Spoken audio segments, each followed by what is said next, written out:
për dallim prej krejt juve, janë patologët, ata që hisë përjetojnë stres prej pacientit, se ju kur si ta kanë një pacientin, doktor Fiz, a është kështu? Do me thonë... Po, është e vërtet. Veç juve ju bën presion kolegë, nashta. Po, doktor të vrem. Do shta me thonë që kanë problem me qiftin të. Me kirurga kanë problem. As ne nuk jemi në comfort zone, as njerë, realisht, sepse ne gjithmonë ballafaqohemi me raste, për çdo ditë ballafaqohesh me një rast i cili është i vështirë dhe i cili është sfidus dhe është problematik me u diagnostiku. Arsyeja pse ne nuk mund të, përkundër faktit që ne nuk kemi kontakt direkt me pacientët, ajo që ka punën tonë e bën kritike, është ajo që ne kur të shkruajmë diçka duhet me ardhë definitive. Po, është fjala e fundit. Është fjala e fundit. Për shembull, ne një pjesë madhe e punës tonë konsiston në diagnostikimin e tumorëve. Po. Dhe për dallim prej profesioneve tjera ku për shembull kirurgu e sheh një ndryshim dhe mund të supozoj se mund të jetë tumor, ose edhe radiologu gjithashtu e sheh me metodat e tyre e shohin dhe japin një lloj orientimi, një lloj supozimi se është, ne jemi ata të vetmi që japim vulën e tumorit, e kancerit, tumorit malign.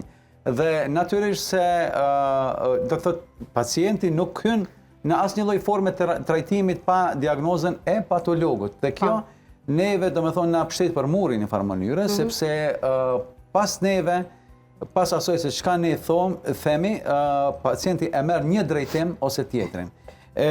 Posaçërisht kur ki punë me raste sfiduse, për shembull që është presioni është nga kolegët. Sepse ata atyre ju intereson, dojnë me fitu, ata janë luftë me kohën, dojnë me fitu kohë që me fillu trajtimi sa më herët, që është e kuptueshme natyrisht. Kush nga kolegë bën presion më shumë ti, doktor Fiz? Kush nga kolegët bën presion më shumë ti? Kur t'ja sheh numrin që të kohë kush bën më shumë ti presion? Më shumë të bëjmë presion ata kolegë që s'kan punu më herët me mu, edhe nuk e din alo se kemi kryu ritmin. Kurse ata që punojmë një kohë gjatë me ta, atë na e kemi kryu ritmin e bashkëpunimit edhe ata e din sa vonon e tjera për sa kohë mundin me pritë. Por ata që së më njohin shumë mirë ose në fillim jemi të bashkëpunimit, ata ende nuk e din sa duhet me pritë realisht. Shqyr që kësëm ki kolege se një ndër presionet më të mdoja më ki mu, kur dhamë doktor Fiz sa u kry, kur t'i shëj pacienta, biopsi, po këtë s'po mbi. Hajde? Për krajet ato çfarë tha doktor Fizi, e kisha veçu një aspekt shumë specifik të anatomisë patologjike që edhe neve na hyn shërbim, që është do të thonë patologjia extempore që i themi, ose që gjatë intervenimit kirurgjikal, edhe ne në kirurgjisë fëmijëve kemi disa patologji të cilat i marrim edhe të disa smundje të lindura, po edhe të tumorët. E marrim një pjesë të indit dhe e delegojmë direkt në institutin ku punojnë anatomopatologë dhe ne presim përgjigjen, e ndalojmë operacionin. E presim përgjigjen deri momentin që këta na japin vazhdoni kështu ose vazhdoni ashtu dhe unë besoj që një moment shumë sfidus është edhe ajo, po. Besoj, doktorisha Labinot, besoj pajtohesh edhe ti se pavarësisht që se përjetoni stresin e pacientit, ju e keni nivelin.